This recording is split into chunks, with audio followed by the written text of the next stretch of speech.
पर्व पर्युषण प्यारा सबको जगाने आया।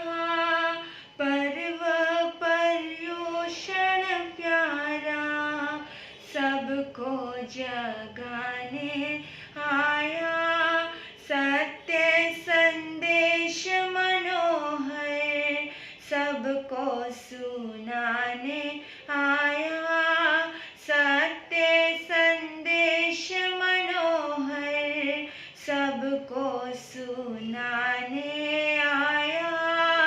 पर्व पर्युषण प्यारा जग को जगाने आया।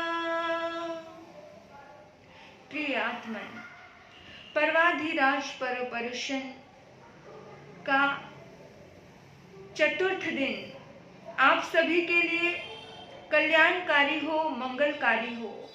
ये 4 का अंक हमें संदेश देता है दानशील तप भावना का, कि मोक्ष का दरवाजा है, कि दानशील तप भावना, इन 4 का अगर आप पालन करते हो तो आपको मोक्ष गति बहुत अति शीघ्र मिलती है। मेरे बंधुओं, इंसान दान देकर के पार हो सकता है, अपने जीवन को शिखर पर लेकर के जा सकता है।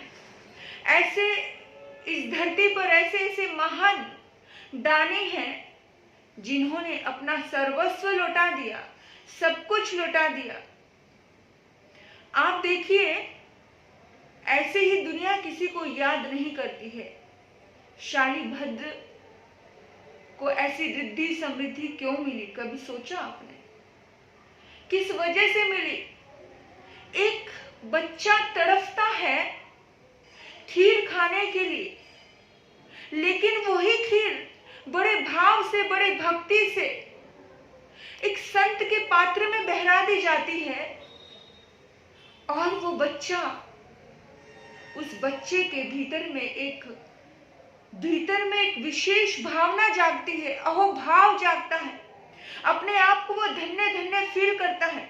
जो खीर उसने मांग मांग के ली थी, उसी खीर के लिए वो स्वयं के प्रति इतना कृतज्ञता का भाव करता है और ईश्वर को धन्यवाद करता है कि प्रभु, मेरे हाथों से ये काम हुआ कि मैं एक संत के पात्र में बहरा पाया, एक संत को दे पाया। दान में फर्क होता है। दान तो संत को नागश्री ब्राह्मणी ने भी दिया था, लेकिन भावना शुद्ध नहीं थी। तो यहाँ पर आया है कि भाव हो, लेकिन भाव के साथ भावना शुद्ध हो। दान तो दो, लेकिन शुद्ध भावों से दो। मजबूरी में दिया गया दान राजसिक और तामसिक होता है। राजसिक भोजन, तामसिक भोजन कहते हैं ना हम। ऐसे राजसिक और तामसिक दान आपका कल्याण नहीं कर सकता। आपको पता है, जब मम्मन सेठ ने पूर्व जन्म में लड्डू बहराए थे, तो लड्डू वो कहीं से ब्याह शादी से आए थे उसके घर में, और उसने वो लड्डू एक संत को बहरा दिए। 4 लड्डू थे, चारों बहरा दिए, और बहराने के बाद उसको बड़ा पश्चाताप हुआ। कब हुआ पता है? जब उन्होंने थोड़ा सा चूरा, थोड़ा सा बुरादा लड्डू का जब खाया और लड्डू बड़े टेस्टी लगे, तो उसको पश्चाताप होने लगा। वो सोचने लगा, ओहो, ये सारे लड्डू मैंने उनको बहरा दिए, नहीं बहराने चाहिए थे। ये तमस पैदा हो गई दान देते वक्त। अंधकार आ गया आपकी आत्मा में। तमस यानी अंधकार आ गया, तो समझ लीजिए आपको दान देने का कोई फायदा नहीं। दिया और देकर के पश्चाताप कर दिया। मोक्ष का पहला दरवाजा याद रखना, दे जाना ही ले जाने का नाम है। इस दुनिया में 4 प्रकार के लोग होते हैं। इस दुनिया में 4 प्रकार के दिल होते हैं, 4 प्रकार के हृदय होते हैं। और देखना जरा, अवलोकन करना जरा, इस सत्संग में आप अपने आप को टटोलना जरा, कि कहीं उन 4 प्रकार के हृदयों में से मेरा हृदय कौन सा है, किस प्रकृति का हूं मैं। चार प्रकार के हृदय होते हैं, चार प्रकार की भावना होती है। हम किस भाव के हैं? एक हृदय होता है पांडवों जैसा, जिसका भाव होता है मानवीय भावना का, कि जो इंसानियत रखते हैं। वो कहते हैं कि जो तेरा है वो तो तेरा है, लेकिन जो मेरा है वो मेरा है। जैसे पांडव कहते थे कि हमारा थोड़ा थोड़ा हिस्सा तो दे दो हमारे जीवन यात्रा के लिए। आपका ऐसा भाव है तो आप मानवीय वृत्ति के हो, मनुष्य हो, कि भी तेरी चीज पे मैं अपना हक नहीं रखता हूं, तेरी दृष्टि पे मैं अपनी नजर नहीं रखता हूं। परवाधिराज परपुरुषन के ये चौथा दिन हमें संदेश देता है कि दूसरे की चीज पर नजर मत रखना, कम से कम मानवीय गुणों से तो ओतप्रोत होकर के जीना। ऐसा दिल, ऐसा मन कि जो तेरा है वो तेरा है, लेकिन जो मेरा है वो मेरा है। जो हमारा है उसे तो दे दो भाई। एक ये भाव होता है। एक होती है राजसी, राक्षसी भावना।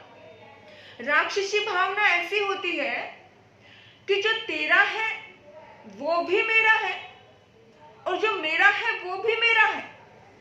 ऐसे भाव वाला व्यक्ति पता है दुर्गति में जाता है। अगर आपको कभी भी लगे कि आपके भाई का हिस्सा भी आपका है, अगर आपको कभी लगे आपके पड़ोसी का हिस्सा भी आपका है, अगर आपको कभी लगे कि आपके रिश्ते नातों का रिश्ता भी आपका है, तो सोच लेना कि आप दुर्गति का निर्माण कर रहे हो। आप दुर्गति को निमंत्रण दे चुके हो। आप दुर्गति को निमंत्रण दे चुके हो अगर ये भाव रख रहे हो कि जो मेरा है वो तो मेरा है, लेकिन जो तेरा है वो भी मेरा है। और ये भावना किसके अंदर थी? दुर्योधन के अंदर, कि जो मेरा है वो तो मेरा है, लेकिन जो तेरा भी है उसे भी मैं नहीं दूंगा, ये मेरा है। दुनिया में अपयश का भागी बनता है वो व्यक्ति जब जब भी कोई बुराई का जिक्र आता है, तब तब उस व्यक्ति का जिक्र आता है जो व्यक्ति ऐसी प्रवृत्ति का होता है। मेरे बंधुओं, दुआ करना कि ऐसा दिल आपका ना हो, इबादत करना कि ऐसा मन आपका ना हो, ईश्वर से प्रार्थना करना कि ऐसी दुर्गति को निमंत्रण आप ना दो। एक भाव होता है दिव्य भावना, जो दिव्य भावना होती है उसे बोलते हैं देवीय भावना। देवीय गुणों को लेकर के जन्मने वाला व्यक्ति निश्चित ही सद्गति को पाता है, उसका उद्धार और कल्याण होता है, उसे मोक्ष मिलता है। जो देता है वो देवता कहलाता है, जो लेता है वो लेवता कहलाता है। देने वाला हमेशा ऊपर, हाथ देने वाले के ऊपर होते हैं। मेरे बंधु कहते हैं कि देवी भावना की सोच ऐसी होती है कि जो तेरा है वो तो तेरा, जो तेरा है वो तो तेरा है ही, लेकिन जो मेरा है वो भी तेरा है। जो मेरे हक में आया है उसे भी तू ले ले। ऐसी भावना किसकी थी? किसकी थी? विचार करो। ऐसी भावना थी श्री राम की कि जो तेरा है भाई वो तो तेरा है ही, लेकिन जो मेरा है उसे भी तू ले ले। श्री राम कभी भी क्रोधित नहीं हुए अपने वनवास को लेकर के, कभी गुस्सा नहीं आया अपने वनवास को लेकर के, कभी भाव और अपने भाइयों के प्रति ईर्ष्या नहीं आई कि मेरे भाई के लिए राज्य और मेरे लिए वनवास, कभी नहीं। बड़ी खुशी से कहा कि स्वीकार करो, और ईश्वर की कृपा, माँ बाप की कृपा, धन्यवाद कि मुझे इतने महान ऋषि मुनियों का दर्शन का सुअवसर मुझे मिलेगा, मुझे ध्यान साधना का अवसर मिलेगा। एक विशेष शुद्ध भावों से परिपूर्ण होकर के वो इस भावना को भाते चले गए कि जो तेरा है वो तो तेरा है, जो मेरा है उसे भी तू रख ले। और एक होती है वैरागी भावना, एक होती है वैरागी भावना कि ना तेरा है ना मेरा है, जब चिड़िया रे बसेरा है। वो ऐसी विशुद्ध भावना होती है, वो ऐसी सीख देती है, वो कहती है कि भाई किस बात के लिए झगड़ना और किस बात के लिए रोना। उसे इतना विशुद्ध ज्ञान होता है, उसका ज्ञान, उसका दर्शन, उसका चरित्र इतना शुद्ध हो चुका होता है, वो कहता है कि ना तेरा है ना मेरा है जग चिड़िया रेन बसेरा है, ना तुझे यहाँ रहना है ना मुझे यहाँ रहना है, यहाँ कुछ भी अपना नहीं है। ऐसी भावना होती है तीर्थंकरों की, ऐसी भावना थी महावीर की, ये वैरागी भावना। इन 4 भावनाओं में हमारी कौन सी भावना है, विचार कर। 4 प्रकार के भाव होते हैं। भावना से भी व्यक्ति को मोक्ष मिल सकता है। 4 दरवाजे, दान, दान करो, नहीं कर सकते, शील, शील का पालन करो, तप करो, और भावना, भाव, शुद्ध भावना आपकी जिंदगी का उद्धार और कल्याण कर देती है। आप सोचो, 4 प्रकार के हृदय होते, 4 प्रकार के दिल। आप देखना कि आपका दिल कैसा है। एक हृदय होता है जो बहुत संकुचित होता है, उसको बोलते हैं संकुचित हृदय, जो ना खुद खाता है ना दूसरे को खाने देता है। वो कहते हैं ना जीऊंगा ना जीने दूंगा। महावीर का संदेश है जियो और जीने दो, लेकिन ये व्यक्ति कहते हैं ना जीऊंगा ना जीने दूंगा, ना खाऊंगा ना खाने दूंगा। ऐसी सोच वाले व्यक्ति को लोग क्या बोलते हैं, कंजूस बोलते हैं, कृपण बोलते हैं, और लोग ऐसे लोगों के प्रति व्यंग कसते हैं। उसे सीधी भाषा में बोलते हैं अड़ुए। उसे अड़ुए की उपमा दी गई है। अड़ुआ समझते हो, जो खेतों में एक बूत, एक पुतला सा लगा होता है कि पक्षी उसे देख करके उसे मनुष्य समझ के उसके पास ना आए, और पक्षी कोई धान्य आदि यानी कि दाना दूना नहीं चुग ले, दाना नहीं खा ले, है ना। तो वो खेतों में खड़ा रहता है और पशुओं को, जानवर को, पक्षियों को डराता है। वो खुद कभी नहीं खाता, लेकिन दूसरे को भी खाने नहीं देता, यानी कि वो जिंदा लाश है, वो मुर्दा है, अड़ुआ। आप सोचना कि ऐसी तो नहीं है हमारी वृत्ति, ऐसी प्रवृत्ति तो नहीं है हमारी कि जो न स्वयं खाता ना दूसरे को खाने देता। ऐसे व्यक्ति की बहुत दुर्गति होती है। खोदत खोदत चूहे मर गए, मौज ली भुजंगियों ने। जोड़ते जाते हैं, लेकिन ना तेरे काम आए ना मेरे काम आए। ऐसी स्थिति वाले व्यक्ति की दुर्गति निश्चित है। और मेरे बंधुओं, ऐसे लोग देखे जिनके पास कंबल रहेगा लेकिन ठंड में ठिठुरते रहेंगे, जिनके पास खाने को होगा लेकिन फिर भी खाएंगे नहीं, जोड़ते रहेंगे, जोड़ते खराब हो जाए। ऐसे लोग बहुत नासमझ होते हैं, बहुत नासमझ। एक सेठ बड़े कृपण थे, बहुत ज्यादा कृपण, इतने कंजूस थे, उसके पास धन होने के बावजूद भी उस धन का प्रयोग वो नहीं करते थे। लेकिन पड़ा जंग लगेगा, इस बात का ध्यान रखना। पड़ी हुई चीज आपके काम नहीं आएगी, या हाथ से दे दोगे तो पुण्य के कर्म बंध जाएंगे, शुभ कर्म बंध जाएंगे, लेकिन पड़े मरने के बाद उसके साथ ना जाने क्या उसकी दुर्गति होगी, और तुम्हारी तो दुर्गति होगी ही होगी।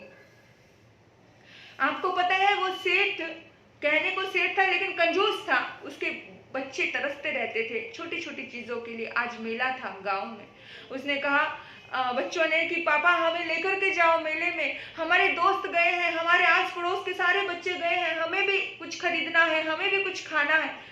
उसने कहा चलो ठीक है, बहुत जिद कर रहे हो तो लेकर के जाता हूँ। एक चांदी का रुपया हाथ में दबा लिया और लेकर गया। हलवाई की दुकान पर खड़ा हुआ।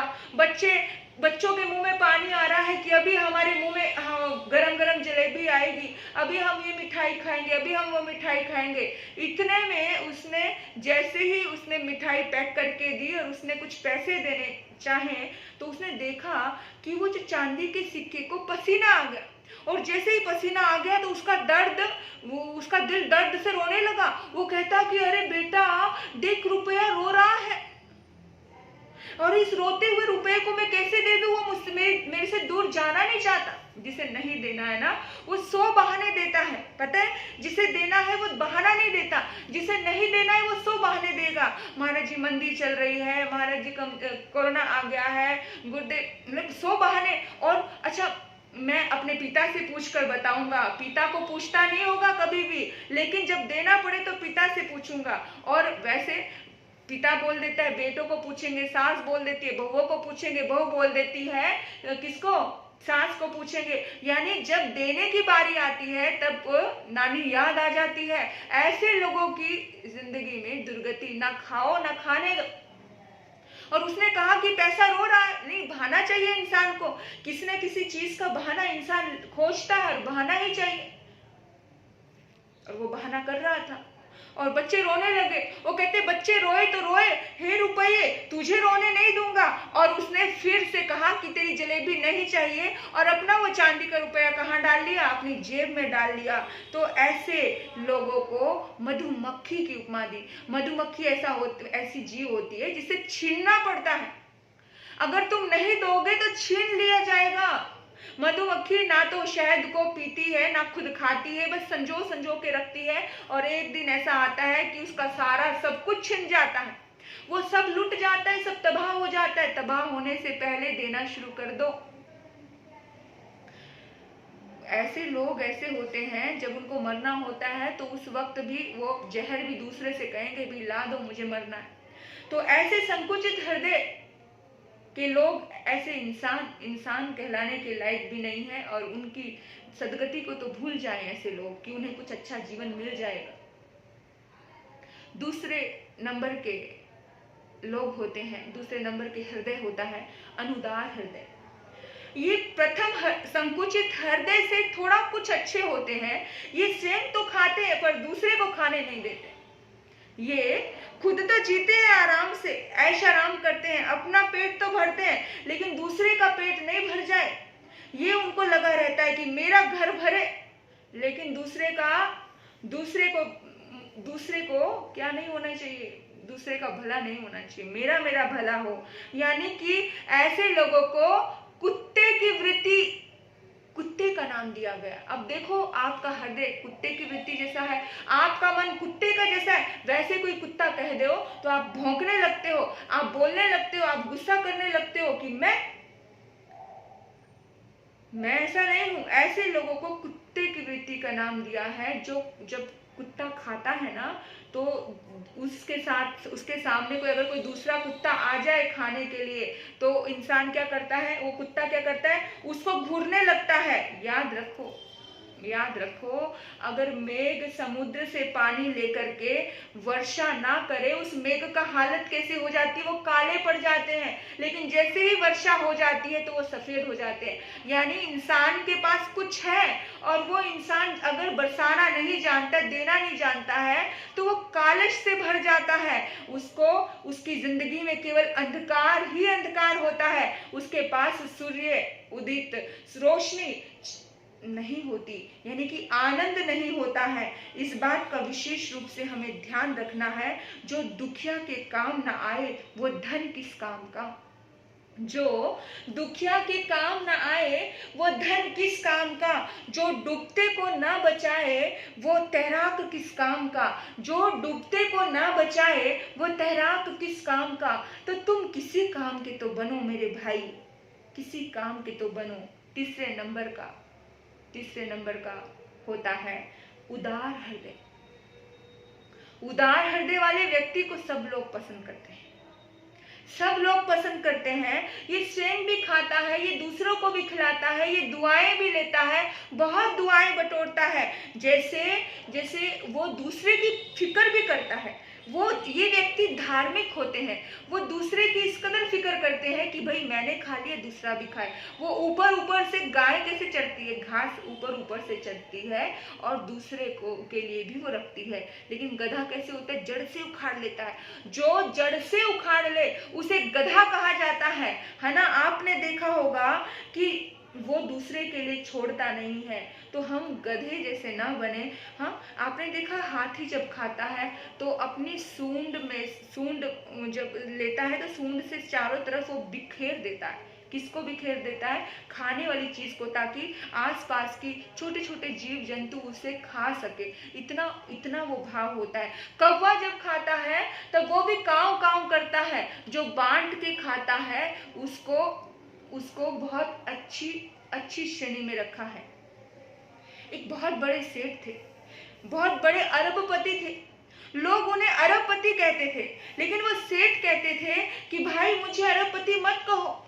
बोला, सेठ जी आप तो इतने सच्चे हो, इतने ईमानदार हो, फिर आप ऐसे झूठ क्यों बोलते हो कि मुझे अरबपति मत कहो, कि मैं अरबपति नहीं हूँ। वो सेठ कहता है, भाई ये बात सत्य है, मैं अरबपति नहीं हूँ, क्योंकि मैं सिर्फ लखपति हूँ। अभी तो मैं करोड़पति भी नहीं बना हूँ। लोगों ने पूछा, कैसे सेठ जी? वो सेठ कहते हैं, अभी तक मैंने केवल 90 लाख रुपए दान दिए हैं। अब जो दान दिया है, जो दिया है वही तो मेरा है। जो दिया ही नहीं वो मेरा कैसे होगा? जो दिया है वही तो मेरी आत्मा के साथ चलने वाला है। बाकी तो सब धरा का धरा पर पड़ा रह जाएगा। जाएगा जब तू जहां से कुछ भी न साथ होगा। जाएगा जब तू जहां से कुछ भी न साथ होगा। 2 गज कफन का टुकड़ा तेरा लिबास होगा। समान 100 वर्ष के पल की खबर नहीं, एक क्षण की खबर नहीं। हम और तो भी हम इतना घबराते हैं देने में। पर सेठ कहता है कि मैंने 90 लाख रुपए दिए हैं अभी तक, केवल मेरे 90 लाख रुपए ही मेरे हैं। अभी तक तो मैं करोड़पति नहीं बना। जिस दिन मैं 1 करोड़ रुपए दान दे दूंगा उस दिन मैं करोड़पति बन जाऊंगा। जिस दिन मैं खरबों रुपए दान दे दूंगा उस दिन मैं खरबोपति बन जाऊंगा। ऐसी लोगों की भी ऐसी सोच होती है। आप कितने भी अमीर हो, वो आपकी अमीरी किसी के काम नहीं आती। अपनी पेटी भरने के लिए तो मम्मन सेठ भी भर गया, पर अपनी पेटी भरी हुई किसी दूसरे के काम नहीं आती। मम्मन सेठ ने कोई हिंसा नहीं की थी, कोई व्यभिचार नहीं किया था, कुछ भी नहीं किया था, फिर भी मर करके 7वें नरक में जाता है। क्यों? कभी विचार किया है कि क्यों मर करके 7वें नरक में जाता है? अधिक की लालसा की थी, जोड़ जोड़ के रखने का पाप किया था। सिर्फ जोड़ के रखने से अधिक की लालसा आ जाए आ जाए आ जाए, सिर्फ अधिक की लालसा से, सिर्फ अधिक की लालसा से 7वें नरक का बंद हो जाता है। विचार करना, हम कहते हैं हम तो कमा रहे हैं भाई, हम तो, लेकिन कमाई के साथ देना सीखो, नहीं तो मम्मन सेठ के जैसे 7वें नरक। मम्मन सेठ ने क्या किया? सिर्फ पुरुषार्थ किया था, सिर्फ मेहनत की थी और कुछ नहीं किया। किसी का गला थोड़ी काटा था, किसी का छीना थोड़ी था, लेकिन फिर भी दुर्गति मिलती है, क्योंकि सिर्फ जोड़ जोड़ के अधिक की लालसा, हमेशा मोह का भाव, मोह नहीं, लोभ, पैसे के प्रति मोह आ गया और पैसे के प्रति लोभ आ गया। लोभ तो ऐसा था, लोभ तो रग रग में उसके समा गया था। और लोभी व्यक्ति की दुर्गति बहुत भयानक होती है। लोभी व्यक्ति का कोई रिश्ता नहीं टिकता है, कोई अपना नहीं बनता है, कुछ भी नहीं बनता है। तो ऐसा व्यक्ति बहुत ज्यादा दुखदायी होता है। उदार हृदय वाले व्यक्ति सारे रिश्ते टिका पाते हैं, कर पाते हैं। नहीं तो कभी कभी ऐसा होता है कि इंसान अपनी भी परवाह नहीं करता है, दूसरे की परवाह करता है। उदार हृदय। और एक हृदय होता है, 4थे नंबर का हृदय है विशाल हृदय। खुद ना खा करके वो दूसरे को खिलाता है, इसको बोलते हैं विशाल हृदय। ऐसे लोग कहाँ जाते हैं? मोक्ष गति में जाते हैं। मोक्ष गति देने वाला देवता, लेकिन अपना हिस्सा भी देने वाला तीर्थंकर मोक्ष गति में जाएगा। देखिए, आप एक बात ध्यान रखना मेरे बंधु, बहुत विशेष बात बता रही हूँ। अगर आज तुमने नहीं दिया तो जबरदस्ती प्रकृति तुम्हें देने के लिए लगाएगी। तुम इतने कर्मों से बोझिल हो जाओगे कि प्रकृति तुम्हें वृक्ष बना देगी। आपने देखा, हम हमेशा उदार की बात करते हैं तो हम कहते हैं कि देखो इन वृक्षों से सीखो कि ये छाया, कभी धूप लेते हैं अपने तन पर और छाया लौटाते हैं, छाया देते हैं, इतने उदार हैं। ये अपना फल कभी नहीं खाते, ये फल देते हैं, इतने उदार हैं। लेकिन आपको पता है ये भी मनुष्य थे, लेकिन इन्होंने दिया नहीं, प्रकृति ने इनको इतना कर्मों से बोझिल कर दिया, इनके खुद के कर्मों ने इन्हें इतना बोझिल कर दिया कि अब सिर्फ पहले तो लेते रहे, प्रकृति से लेते रहे, दिया कभी नहीं।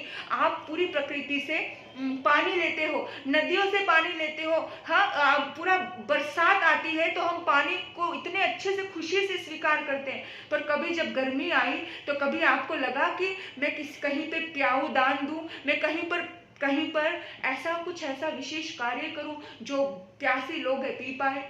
आजकल तो पानी भी पैसे से मिलता है, बहुत गरीब लोग होते हैं, पानी खरीद नहीं पाते हैं। चलो यही काम करूं कि गर्मी आई है तो गर्मियों में बस स्टैंड पे जाकर के पानी के कैंपर रख दूं, घड़े रख दूं पानी के, हर दिन वो पानी।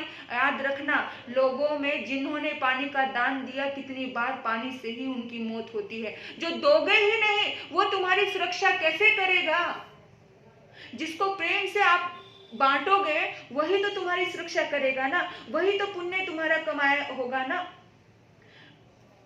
प्रकृति में जितने भी नदियां हैं, कुएं हैं, जितने भी प्रकृति से हम जो भी चीजें ले रहे हैं, ये कभी मनुष्य थे, इनके जीव कभी मनुष्य थे, फल भी जीव था है। ये जितने भी प्रकृति प्रदत्त चीजें सब ये जीव थी, ये आत्मा थी। ये आत्मा कभी मनुष्य भी हुई, लेकिन कर्मों से बोझिल होके उन्होंने बांटना नहीं शुरू किया। बांटे नहीं तो कहा कि जाओ अब तुम्हें सिर्फ बांटना ही बांटना है। वृक्ष उदार हृदय होकर के सिर्फ देना ही है और कोई ऑप्शन नहीं बचता। ऐसा मत होने दो कि आपके पास ऑप्शन ही ना बचे, आपको सिर्फ लुटाना पड़े। मैं सिर्फ यही कह रही हूँ कि अभी समझ जाओ, मनुष्य गति मिली है, सदगति, अच्छी गति के लिए और कदम बढ़ाओ, कि नहीं तो प्रकृति के हाथों मजबूर होकर देना भी तो क्या देना। प्रकृति जोर जबरदस्ती से देना पड़े कि चाह करके भी तुम कुछ कर ही ना पाओ, और प्रकृति तुम्हें आंधी आए, तूफान आए, बरसात आए, तुम्हें सब सहना ही सहना है। आज तो कहते हैं मुझसे सहन नहीं होता, मुझसे गर्मी सहन नहीं होती, मुझसे बारिश सहन नहीं होती, मुझसे किसी की बातें सहन नहीं होती। आपने देखा वृक्ष कितना सहन करते हैं। कोई, हम विहारों में जाते हैं, कोई कीले ठोक देता है, उस पर रस्सी बांध देता है, कोई उसकी खाल छील लेता है, छाल छील लेता है, कोई उसे काट देता है, कोई उसकी टहनियाँ काट देता है, कोई उसको पूरी तरह से काट देता है, लेकिन फिर भी उसमें प्राण रहते हैं, फिर दोबारा उसके पत्ते आते हैं, फिर से। कितनी बार एक वृक्ष बार बार कटता है, क्यों कटता है? वो अपने कर्मों का फल पाता है। तो मैं इन वृक्षों से ही सीख लो कि किस तरह से प्रकृति कहाँ कहाँ पहुंचा देती है एक इंसान को, तो हम उस वहां तक ना पहुंचे, हम देना जाने। देने वाला व्यक्ति ही सदगति को प्राप्त करता है। जो विशाल हृदय होता है वो देना जानता है। आप देखो, सूर्य और चांद हमेशा अपना प्रकाश देते हैं, इसलिए दुनिया सुबह उठते ही सूर्य को जल देने का कहती है, सूर्य को नमस्कार करती है ना। हम इन्हें देव कहते हैं। जो दूसरे को खिलाता है, जो दूसरे को देता है, वो महान व्यक्तित्व का धनी होता है। तो ये 4 प्रकार के हृदय हैं। अपने कर्मों को सजग रूप से कीजिए। महाभारत में लिखा है, याचक मर जाता है, लेने वाला मर जाता है, लेकिन दाता कभी नहीं मरता। दाता कभी नहीं मरता है। याद रखना, दाता सदैव जिंदा रहता है, सदैव जिंदा रहता है। तो इसलिए कैसे मिट्टी और प्याले जितना अंतर है दाता और याचक में, मिट्टी और प्याले जितना। जिसके भीतर में मानवता होती है, जिसके भीतर में मानवता होती है, वो क्या होता है? वो दाता होता है, वो देने वाला होता है। और जिसके भीतर में मानवता नहीं होती है, वो मिट्टी के समान होता है। वो मिट्टी में अगर तुम कुछ डालोगे तो सब खत्म। तो याद रखना, इस बात का विशेष रूप से याद रखना कि हमारे भीतर में मानवता प्रकटे, हमारे जीवन में वो प्रेम, वो करुणा, वो उदारता प्रकटे। यही संदेश चतुर्थ दिन हमें दे रहा है कि आपके भीतर में भी ये दान की भावना आए। दान दिए धन ना घटे, आपने सुना ना, चिड़ी चोंच भर ले गई, नदी ना घटियो नीर, दान दिए धन ना घटे, कह गए दास कबीर। देने से कभी घटता नहीं है। नदी बह रही है, उसमें से चिड़िया चोंच भर जल ले जाती है तो नदी का कुछ नहीं घटता। अगर आपका जीवन अच्छे से चल रहा है, उसमें से कुछ ना कुछ आपने किसी को, जरूरतमंद को योगदान दे दिया, किसी के सिर पे छत नहीं है उसे छत दे दो, किसी के तन पर कपड़े नहीं उसे कपड़े दे दो, किसी के पास भोजन नहीं है उसे भोजन दे दो। हर दिन देना, हर दिन कमाई करते हो ना, हर दिन सोचते हो ना आज कुछ कमाओ आज कुछ कमाओ, तो ये कमाई भी कीजिए, ये पुण्य की कमाई है, यही जाएगी वहां पर। आपकी दुकान अच्छी चल रही है, आपको क्या लगता है आपके पुरुषार्थ से अच्छी चल रही है? नहीं मेरे बंधुओं, आपने पुण्य कर्म किया है तभी वो पुरुषार्थ सफल हो रहा है। नहीं तो एक साथ एक ही जगह 10-10 दुकानें होती हैं, लेकिन वो 10 की 10 दुकानें एक जैसी नहीं चलती है। कोई तो दिन भर ग्राहक है और किसी के पास दिन भर में एक दो इक्का दुक्का ही ग्राहक आता है। तो सबका पाप और पुण्य अलग अलग होता है। तो जितना हो सके पुण्य कमाओ। सभी को पता है कि पुण्य क्या होता है, ये सब बातें मुझे बताने की नहीं है। सब जानते हैं कि पुण्य क्या है, पाप क्या है। आप सभी बहुत समझदार हो, लेकिन आप देखना कि आप सदगति का निर्माण कर रहे हैं या दुर्गति का निर्माण कर रहे हैं। अगर आप अपने आप को देवता बनने की तैयारी कर रहे हो या अपने आप को ऐसे वृक्ष बनने की तैयारियां कर रहे हो कि जो एक जगह पे खड़ा रहे और दर्द सहता रहे, वो आपके हाथ में है। निर्णय आपका, अधिकार आपका, श्वासें आपकी है। जैसे आपकी आत्मा को सुख हो, बिल्कुल आप वैसा ही करेंगे और वैसा ही करो। मैं आपके सभी के लिए आज चतुर्थ दिन के लिए, पर्वाधिराज परम पुरुषन के लिए दुआ और मंगल कामनाएं करती हूँ कि ये चारों सूत्र आपके जीवन में प्रकट हो। कौन से सूत्र? दान का, शील का, तप का और भावना का। और इन चारों में से जो 4 हृदय मैंने बताए हैं, उन हृदय में से आपका हृदय और हमारा हृदय उदार हो, और जो भावनाएं मैंने बताई है 4 प्रकार की भावनाएं, उनमें से मानवीय भावना भी हो तो भी बड़ी बात है, देवीय भावना हो तो उससे बड़ी बात है, और वैरागी भावना हो तो वारे न्यारे हो जाएंगे। मेरे बंधुओं, आपने मुझे सुना। आपके भीतर बैठे परमात्मा को नमन करती हूँ। आपके लिए भविष्य की सुंदर सुनहरे भविष्य की मंगल कामना करते हुए ओम शांति, ओम शांति।